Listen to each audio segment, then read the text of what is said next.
Rise today to debate Bill 47. And I believe most of us in this House, we recognize the position that labour organizations, social and community groups have, the position they have on Bill 47. But we've not fully appreciated the diverse voices in the business community and their opinion on Bill 47. I've had many small business owners reach out to me with serious concerns about this legislation. A number of small business owners in particular have told me that Bill 47 swings too far in the wrong direction. They've told me that while there were things wrong with Bill 148, and I would say the thing I heard the most from small business owners was that the calculation for statutory holiday pay was not fair and was flawed. But they've also told me that Bill 47 goes far too far in the opposite direction. Many business owners, Mr. Speaker, have already spent time complying with the requirements of Bill 148. And now the government is throwing all that away, wasting the time, the money, the energy, the work they've put in to complying with Bill 148. We need, Mr. Speaker, a more balanced approach to wage and labour laws, an approach that puts people first. But instead of conducting consultations with people across the province, with the diverse voices of people around Ontario, even with the diverse voices within the small business community, the government held one day of public hearings for people to come in and talk about this issue. Mr. Speaker, wage and labour laws are very complicated. There's a lot at stake here, and I believe the people of Ontario deserve more than one day of hearings, of public hearings on Bill 47. Instead of taking the time to listen to people, to think through the issues, to figure out, what we can do to make either Bill 148 better or Bill 47 better, for that matter, this bill's been rammed through the legislature. And I don't think that's right. How can the government put forward an effective bill on such an important and complex issue with one day of public hearings?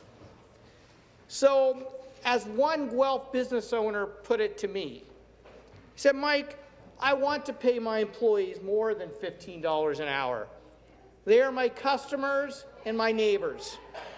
I want them to have a decent life and to have money to spend at local businesses like mine.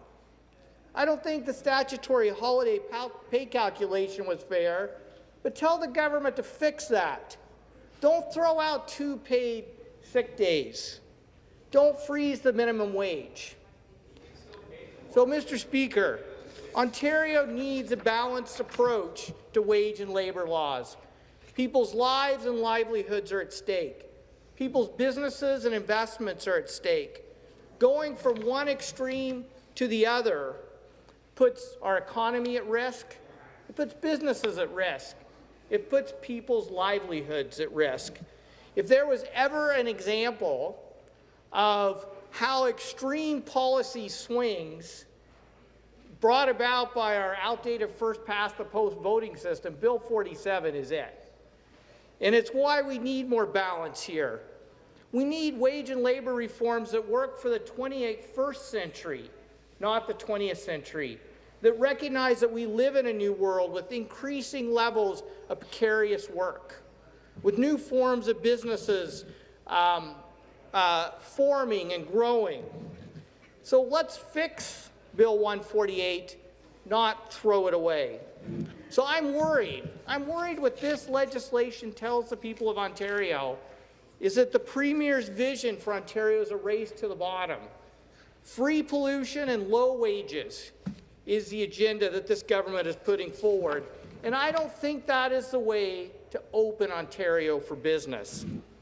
We need wage and labour reforms that work for people, an approach that supports businesses and the people that work for them. So, Mr. Speaker, we need win-win solutions. And let me just share one with you. You know, I know some small business owners have said the rate of increase of the minimum wage may have been a little too fast for them. But we've offered a solution that can work for small businesses and can work for minimum wage workers. Raise the minimum wage to $15 an hour, lower payroll taxes on small businesses by increasing the employer health tax exemption. That provides immediate cash flow relief to small businesses, puts more money in their pocket, gives them the ability to hire more workers, pay them a higher wage. And what it also does is it benefits our local economies. Because here's the reality. When minimum wage workers have more money in their pocket, they spend it locally. They buy things from local businesses. They put more revenue into the local economy, helping those local businesses create more jobs and put more money into the local economy. And when we support local businesses, they hire locally. They support local accountants and advertising and other supports. And so it's a win-win for the entire local economy. And so I'm tired of both the previous government and the new government creating a wedge issue between minimum wage workers and small business owners. It's completely unnecessary. We need win-win solutions, solutions that work for everybody in our community, minimum wage workers and small businesses. You know, surveys by the Canadian Federation of Independent Businesses found that more than 80% of Ontario's small businesses, their employees earn above minimum wage, 80%. In another CFIB survey, 84% of Ontario small business owners said they already offer their employees flexibility to deal with personnel issues. In a recent CFIB study on the state of the Canadian workforce, 2/3 of Ontario employers identified their employees as the most important element of their success. So let's be clear. When we're talking about who is pushing for these changes, it's not the majority of small business owners. It may be big businesses, but it's not small businesses. So let's not use small businesses as the excuse to take away labor rights from workers, to freeze the minimum wage, to take holiday and benefit pay away. As a matter of fact, I met with a number of small businesses in my riding who say the new formula for leave days actually may increase their costs because it's more complicated. Now you get 10 days, and 2 of those are paid. I don't think it's too much to ask for 2 paid sick days. But now there's a formula where it's 3 for this, 3 for this, and 2 for that, which is actually even more complicated. And I can tell you, I'm saying this as somebody who ran a small business for 2 decades. And you know, our business employed 10 to 15 people. So when one person wasn't there, that was like 10% of our workforce. So I understand how challenging that is for a small business. But I also know that the success of a business is to pay your employees well, treat them well, and by all means, I don't want sick workers coming into my workplace, getting other workers sick. I don't want them to have to go to a doctor's office to get a note saying they can miss work and getting other people sick and putting an additional burden on our healthcare system. So I think it's reasonable. It's reasonable to provide people with 2 paid days off. It's reasonable to provide people with 10 days to care for an aging parent or a sick child, or to go to the doctor, or to deal with other personal and family emergencies. So, Mr. Speaker, it's reasonable for people to be paid equally for the equal work they provide. It's reasonable to start attacking the precarity in our workforce, to support those workers who are in precarious positions so they can provide for their families. And so I obviously will be voting against Bill 47. But I encourage the government to listen to those small business owners And I want to talk about 3 of them in my riding in Guelph. The first one is, and I want to talk about them because they're in the food sector. And oftentimes it's the food sector that has the lowest margins. Sometimes it's cited as the sector that, maybe can't afford to pay higher wages. So the first one is the Woolwich Arms. They run a number of restaurants, Borealis actually in your riding, member opposite. A pub in Guelph and a few other restaurants.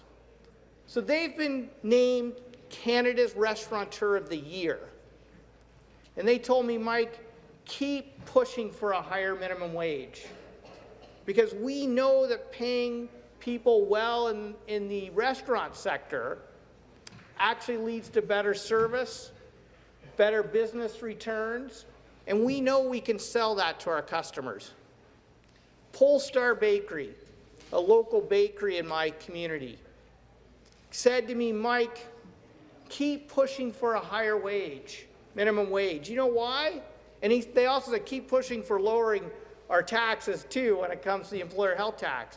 But the reason being is they recognize that if people have more money in their pocket, they're going to support their local bakery. And the third one is Grosch, an international firm that sells coffee and teas and other products.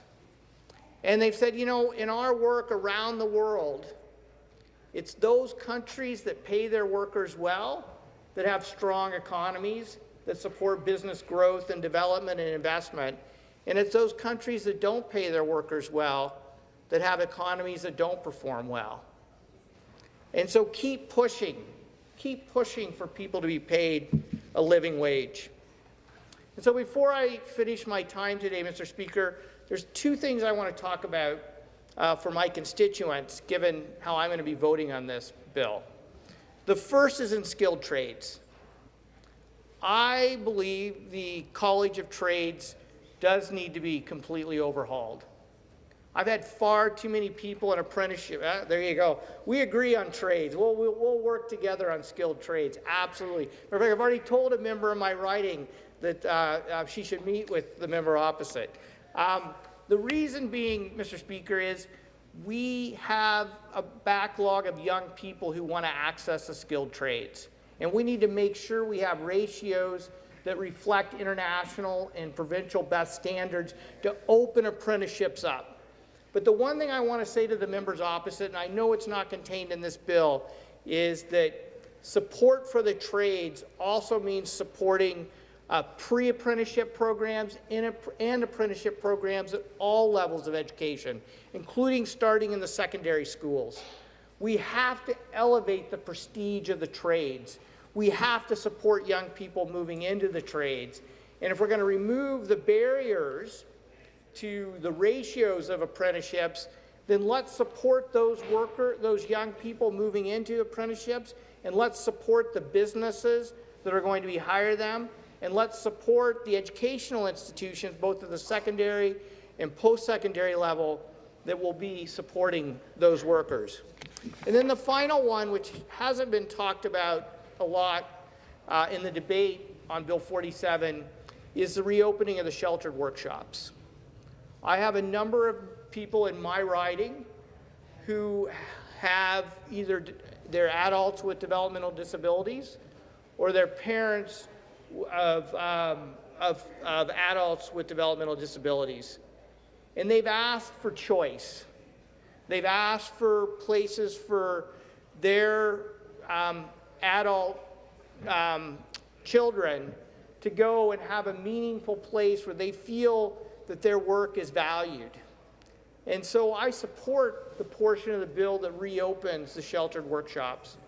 But I also want to say to the members opposite that in addition to doing that, we need to provide supports for people with developmental disabilities to access the workforce, to access the mainstreaming of the workforce. I know in my own company, we always had at least one of our employees, which represented about 10% of our staff, who had developmental disabilities.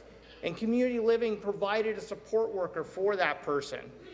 So we need to not only open the sheltered workshops, but also provide support for people with developmental disabilities and employers who are hiring those folks.